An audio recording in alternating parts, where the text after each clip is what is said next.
Inaalintana ng daan-daang kabataan ang init ng araw makapag-audition lang sa bagong season ng Starstruck. Kaya ang mga pasok sa First 500 parang nanalo na rin daw sa kompetisyon. Narito ang aking chika.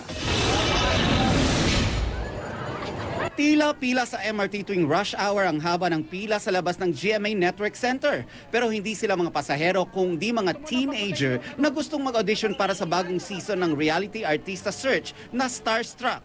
Bitbit ang kanilang pangarap, talento at lakas ng loob. Lahat sila umaasang mabibigyan ng pagkakataong maging next ultimate survivor. Kaya kahit tirik na tirik man ang araw, todo smile pa rin. Isa ito sa pangarap ko na gusto kong matupad. Gusto ko improve yung singing, dancing, and acting.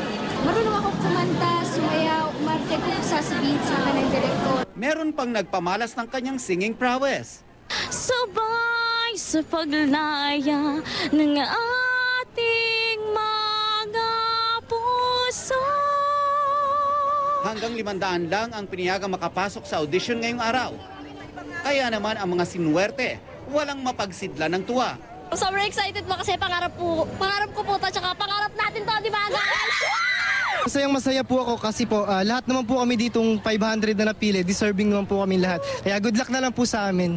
Pinawi naman ng Starstruck Batch 1 First Prince na si Rainier Castillo ang pagkainip ng hopefuls nang makihalubilo ito sa kanila. Sa Sunday All-Stars, sama-samang binalikan ng ilang Starstruck alumni ang kanilang karanasan sa reality show na unang ipinalabas noong 2004. Bukod sa audition sa Metro Manila, magkakaroon din ng regional auditions sa mga susunod na araw.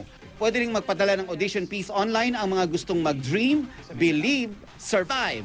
Dream, believe, survive!